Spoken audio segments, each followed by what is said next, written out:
لا حول ولا قوة إلا بالله العلي العظيم. أعوذ بالله من الشيطان اللعين الرجيم. بسم الله الرحمن الرحيم.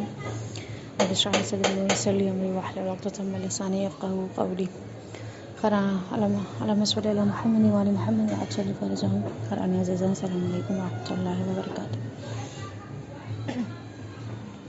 آج کے درس میں انشاءاللہ ہم پڑھیں گے تاریخ اسلام کا. پچھلے درس میں ہم نے 11ویں امام حسن عسکری علیہ السلام کی تاریخ یعنی سوانح حیات کے اوپر ایک مختصراً سی نظر ڈالی تھی، اور اب جو ہے ان کے یعنی شیعوں کے آخری حجت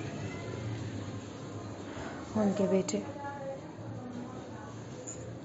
بیٹے کے سوانح حیات کو ہم پڑھیں گے، یعنی ہمارے 12ویں امام زمانہ علیہ السلام کی سوانح حیات بھی ہم نظر ڈالیں گے. کچن کی ولادت کے بارے میں بہت ہی مشہور ہے، ہر کسی کو پتہ ہے کہ 15 شعبان المعظم 255 ہجری کو سامرا جیسے شہر میں ہوئی تھی کہ ان کے والد گرامی کا نام امام عسکری علیہ السلام، والد ماجدہ ان کے جو ہے جناب نرجس خاتون تھی. خوب ان کے جو نام ہے وہ نام رسول پر ہے، اور ان کی جو کنیت ہے وہ کنیت رسول ہے. خوب ان کے مشہور القابات ہیں مہدی، معود، امام عاصر، صاحب الزمان، بقیت اللہ قائم، عجل اللہ تعالی فرجہ الشریف ہے.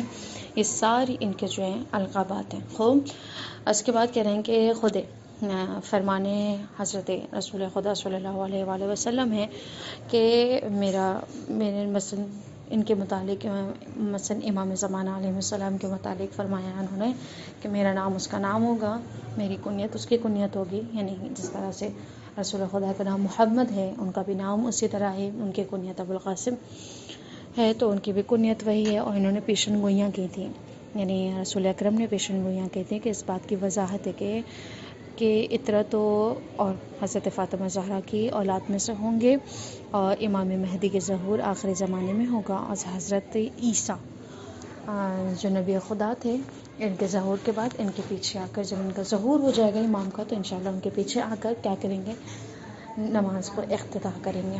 خوب ان کی زندگی کو 4 حصے میں، امام کی زندگیوں کو 4 حصے میں تقسیم بندی کر دی گئی ہے. ایک بچپنے کا دور ان کے، ایک غیبت صغریٰ، ایک غیبت کبریٰ، اور ان کے جو ظہور کے مثلا جو ساری زندگیاں ہیں ابھی جو چل رہی ہیں اس میں تقسیم کر دی گئی ہیں. ٹھیک ہے،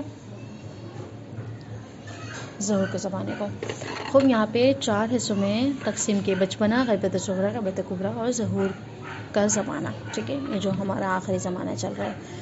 سب سے پہلے کہہ رہے ہیں کہ بچپنا جو تھا ان کا وہ 5 سال ہے، یعنی 5 سال کی عمر میں 5 سال تک کا جو بچپنا تھا زیر سرپرستی تھے اپنے والد گرامی کے. اور اس کے بعد یعنی اس وقت بھی جو ہے وہ دشمنوں سے انہیں چھپا کے رکھا جاتا تھا، کیونکہ دشمن اس وقت زمانے میں اتنے زیادہ مثلا اپنی دشمنی میں دھت تھے کہ ڈھونڈا کرتے تھے، اور اگر انہیں مل جاتے تو یہ خدا کی مہربانی اور خدا کی حکمت تھی کہ اس نے کیا کیا، بچپنے کے ہی دور میں انہیں غیبت میں ڈال دیا اور لوگوں سے مخفی رکھا، لوگوں سے پوشیدہ رکھا. اور خود ان کے والد گرامی کے جو ہمارے 11ویں امام ہیں، انہوں نے کیا کیا، ہمیشہ سے امام کو کیا کیا تھا، بہت ہی خاص لوگوں سے معرفی کروائی تھی، بہت ہی خاص لوگوں سے ہمیشہ ملوایا تھا. امام کے بارے میں زیادہ لوگوں کو پتہ بھی نہیں تھا. ٹھیک ہے، اور جو مثلا بچپنا تھا مثلا 5 سال کا، ان کا مثلا 255 ہجری میں ان کی ولادت ہوئی تھی، تو 260 ہجری تک مثلا جو امام حسن عسکری علیہ السلام کی جو شہادت ہوئی ہے 260 ہجری میں ہوئے، تب تک وہ اپنے والد گرامی کے ساتھ تھے. اور اس کے بعد کیا ہے، امامت ان کے جب سپرد آ گئی تو یہاں پر 260 ہجری میں اب جو غیبت صغریٰ کا زمانہ آیا ہے، وہاں سے جو شروع ہوئی ہے تو 329 ہجری تک تقریباً 70 سال تک باقی رہی، یعنی 70 سال کی غیبت صغریٰ تھی. ٹھیک ہے، اور دیگر اقوال جو ہیں اور بھی ہیں، الگ الگ طریقے سے حساب ہیں ان کے. خوب 329 ہجری میں جو ان کی غیبت صغریٰ ختم ہوئی ہے، تو اس کے بعد غیبت کبریٰ شروع ہوئی ہے، اور اب تک اور جب تک اللہ چاہے گا تب تک ان کی غیبت کبریٰ رہے گی. یعنی بچپنے کا سال 5 سال کے بعد غیبت صغریٰ میں چلے گئے. غیبت صغریٰ میں جانے کے بعد تقریباً 70 سال تک وہ کیا رہے، غیبت صغریٰ میں رہے، یعنی 260 ہجری سے لے کے 329 ہجری تک ان کی غیبت صغریٰ رہی. 329 ہجری سے غیبت کبریٰ شروع ہو گئی اور اب تک جاری اور ساری ہے. خوب، اب ان کے جو ہے ظہور کا زمانہ ہے کہ مشیت الہی کے بنا پر جو ہے وہ ظہور طول پہ طول دیا جا رہا ہے، اور اس کے بعد جب ظہور ختم ہوگا تو اس کے بعد خود امام زمانہ علیہ السلام کی کیا ہے، جب غیبت کا زمانہ ختم ہو جائے گا تو ان کی حکومت کا زمانہ آغاز ہوگا انشاءاللہ. اب کہہ رہے ہیں کہ 5 سال کی عمر میں آپ کے جو اصحاب خاص سے ملاقات ہیں ان کی کچھ مثلا جو 4 ان کے اصحاب تھے جو مخصوص تھے امام سے، جو مستقیم ان سے ملاقات وغیرہ کیا کرتے تھے، ان کے کیا کیا نام تھے. سب سے پہلے یعقوب ابن منقش، محمد ابن عثمان عمری، ابو ہاشم جعفر اور موسیٰ ابن جعفر ابن وہاب بغدادی. جو ان کے خاص تھے وہ لوگ بیان کرتے ہیں کہ ہم سب امام حسن عسکری علیہ السلام کی بارگاہ میں حاضر ہوئے تھے، یعنی ان کے پاس وہ لوگ تھے، اور ہم نے عرض کیا تھا کہ مولا آپ کے امر امامت کے، یعنی مطلب آپ کی جو امامت ہوگی آپ کے بعد وہ آپ کس کو سپرد کریں گے، کون حجت خدا ہوگا، کون قرار پائے گا کہ جو اللہ کا نمائندہ پائے گا. تو امام نے یعنی امام حسن عسکری میں فرمایا تھا ان لوگوں کے سامنے، ٹھیک ہے نا، کہ میرا فرض میرے بعد حجت خدا ہوگا اس زمین پر. پھر ان لوگوں نے پوچھا کہ ہمیں ان کی زیارت کروا دیجیے، تو آپ نے کیا کیا، فرمایا کہ سامنے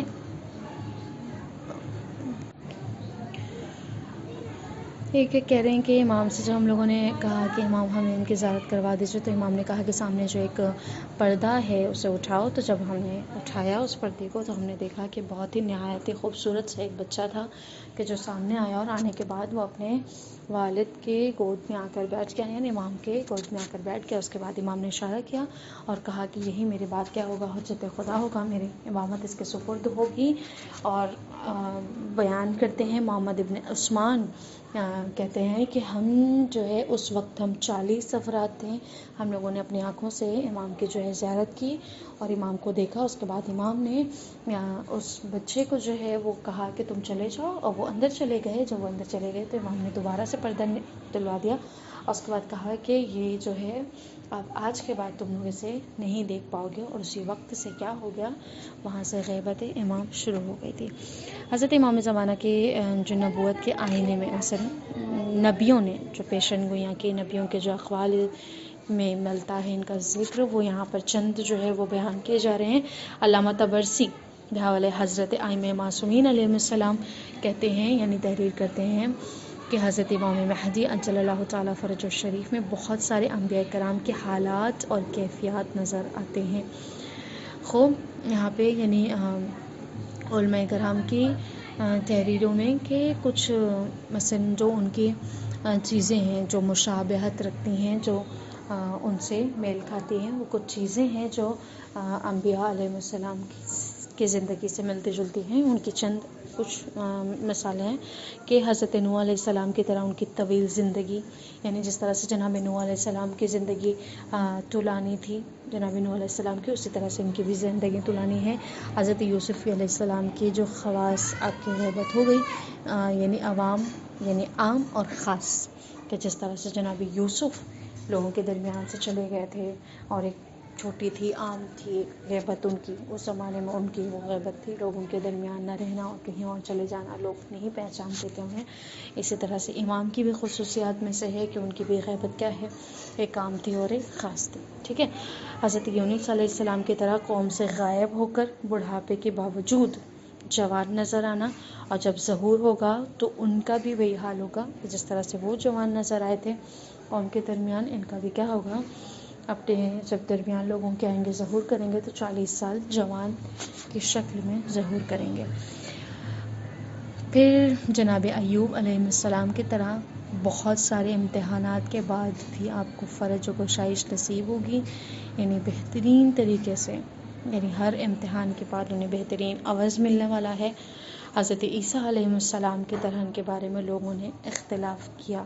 جناب عیسیٰ کے بارے میں جتنے آج خیشز ملتے ہیں لوگوں کے درمیان کہ وہ آسمانوں پہ چلے گئے، کسی نے کہا کہ انتقال کر گئے، کسی نے کہا مار دیے گئے، اور یہ ساری چیزیں تو اسی طرح سے طرح طرح کی باتیں جو ہے خود امام عصر کے بھی بارے میں بہت سارے لوگوں کے درمیان مختلف طور پر ہیں. خوب، اب کچھ روایتیں ہیں جو مثلا احادیث خود حضرت امام زمان علیہ السلام ہیں کہ فرمایا کہ میں تمہاری امور زندگی سے غافل نہیں ہوں اور نہ تمہاری یاد کو بھلانے والا ہوں، اور جو ہمارے مال میں سے ایک درہم بطور حرام کھائے اس پر خدا، ملائکہ اور تمام لوگوں کی لعنت ہو. اور ہم تمہارے اموال کو صرف اس لیے قبول کرتے ہیں تاکہ طاہر ہو جائے. یعنی امام کہنا چاہ رہے ہیں کہ ہماری کوئی بھی ذرا سے بھی اعمال جو ہیں انسان کی زندگی کے، اس سے امام غافل نہیں ہیں، بہترین طور سے ساری چیزوں سے آگاہ ہیں کہ ہم سے زیادہ وہ ہماری زندگیوں کی خبر رکھتے ہیں. امام نے کہا کہ اگر ایک درہم بھی کسی نے حرام کھایا ہو ہمارے مال میں سے، یعنی یہ وہ صدقات واجبات ہیں جو ادا کرنا کیا ہے، واجب ہے لوگوں کے اوپر، شیعوں کے اوپر، لیکن اگر ایک درہم بھی اس کا کھایا تو یہاں پر امام کہہ رہے ہیں کہ سارے ملائکہ اس کے اوپر کیا کریں گے، سارے تمام ملائکہ فرشتے کیا کریں گے، لعنت کریں گے. اور تمہارے اموال کو صرف یعنی اس لیے قبول کرتے ہیں، یعنی اس لیے، یعنی ان ساری چیزوں کے باوجود کہہ رہے ہیں کہ جو انسان کے اچھی ڈیڈس ہوتے ہیں تاکہ انسان کیا ہو جائے، طاہر ہو جائے، پاک ہو جائے. خوب، دوسری جگہ پر ارشاد فرما رہے ہیں کہ میں وہی مہدی ہوں، وہی قائم الزمان ہوں. میں نے ہی زمین کو اس طرح سے عدل و انصاف سے بھر دوں گا جس طرح سے وہ ظلم و جور سے بھر چکی ہوگی. زمین حجت خدا سے خالی نہیں رہتی. تم میں سے ہر شخص وہ کام کرے جس سے وہ ہماری محبت سے قریب ہو جائے اور اس کام سے دور رہے جو ہماری ناخوشی و غصے کا سبب بنے. یہاں پر ایک طرح سے التجا ہے امام کی کہ میں مہدی ہوں، میں ظلم و جور کو دور کر دینے والا، میں دنیا میں ہر تاریکیوں کو دور کرنے والا، میں روشنی لانے والا ہوں، اور تم ہر وہ اعمال انجام دو کہ جس سے قربت میری حاصل کر سکو، میری محبت حاصل کر سکو، اور ہماری محبت سے مثلا قریب ہو جاؤ ہم سے، اور اس کام سے دور ہو جاؤ کہ جو ہمیں ناراض کرتے ہو، ناخوش ہوتے ہیں. پھر امام عصر علیہ السلام فرما رہے ہیں کہ نماز سے زیادہ شیطان کی ناک رگڑنے والی کوئی چیز نہیں ہے، لہٰذا نماز پڑھو اور شیطان کی ناک رگڑتے رہو.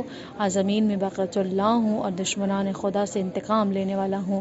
یعنی روئے زمین پر وہ بہترین ہیں، یعنی خدا کی باقی حجت ہیں، اور دشمنان خدا کے لیے وہ کیا ہیں، ایک انتقام لینے والے، ایک منتقم ہیں کہ جب بھی خدا ہم کو بولنے کی اجازت دے گا حق واضح اور باطل نابود ہو جائے گا. پھر دوسرے اقوال میں کہہ رہے ہیں، فرما رہے ہیں کہ غیبت تامہ واقع ہو چکی ہے، اب ظہور اذن خدا کے بعد ہی ہو سکے گا. میں جس وقت بھی خروج کروں گا کسی طاغوت کی بیعت میری گردن میں نہ ہوگی، یعنی نہ میں تقیہ کروں گا اور نہ کسی کے مقابلے میں خاموش ہوں گا بلکہ ان سے جنگ کروں گا. یعنی امام جس حالت میں ظہور کریں گے اس حالت میں ہوں گے کہ وہاں پر کوئی بھی تقیہ کی گنجائش نہیں ہوگی کسی کے بھی سامنے، نہ تقیہ میں، نہ کسی بھی اعتبار سے کسی بھی ظالم و طاغوت کی بیعت ان کے اوپر نہیں ہوگی، کسی بھی اعتبار سے کوئی دباؤ نہیں ہوگا، کوئی خدشہ، کوئی اسلام کو ٹھیس پہنچانے والی چیزیں سے مجبور نہیں ہوں گے امام. بلکہ امام کیا ہیں، کہہ رہے ہیں کہ میں تقیہ نہیں کرنے والا، اور جو بھی یعنی ظلم کے مقابلے میں آ کے خاموش نہیں رہنے والا ہوں بلکہ میں جنگ کروں گا اور ہر ظلم کا انتقام لوں گا.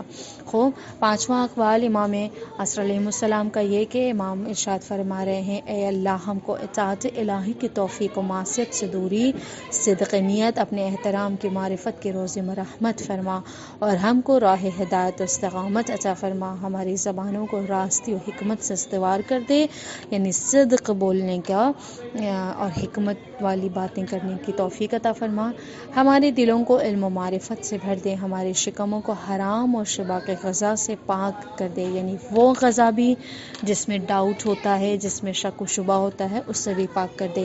ہمارے ہاتھوں کو چوری اور ظلم سے باز رکھنا، ہماری آنکھوں کو فجور و خیانت کی طرف سے بند کر دے، ہمارے کانوں کو غیبت اور لغو باتوں سے کے سننے سے بند کر دے. امام کا فرمان تھا کہ یہاں پر امام اللہ کے سامنے دعا کرتے ہوئے نظر آ رہے ہیں. ہمارے لیے بھی یہ بہترین دعا ہو گئی کہ جو امام کی زبانیں امام سے ہماری طرف آئی ہیں، اور بہترین دعا ہوگی یہ بھی کہ جو خود حجت خدا کیا کریں، مانگے. خوب، یہ اقوال تھے امام کے. یہاں پر چند سوالات آپ لوگوں کے لیں کہ جس کے جوابات آپ لوگوں نے دینے. سب سے پہلا سوال کہ امام عصر علیہ السلام کے جو کنیت ہے اور جو نام ہے وہ کس کے ہم نام ہے اور ان کی کنیت کس سے مشابہ رکھتی ہے. سب سے پہلا سوال. دوسرا سوال کہ یہ امام عصر علیہ السلام کی زندگی کو کتنے حصوں میں تقسیم کیا گیا اور کون کون سا حصہ ہے. ٹھیک ہے.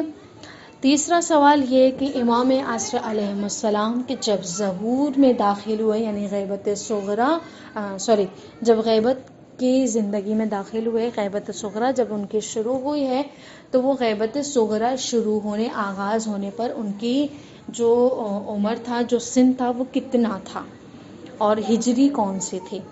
ٹھیک ہے. چوتھا سوال یہ کہ امام زمانہ علیہ السلام کی غیبت صغری کتنے سالوں پر مشتمل تھی، یعنی کتنے سالوں کی تھی. پھر پانچواں سوال یہ کہ 3 ایسے نبی کی مشابہت بیان کیجیے جو امام عصر سے ملتی ہے. میں نے چند نبیوں کی بیان کی ہیں، آپ اس میں سے صرف 3 کی بیان کیجیے. وصلی اللہ علیہ محمد وعلی محمد. والسلام علیکم ورحمۃ اللہ وبرکاتہ.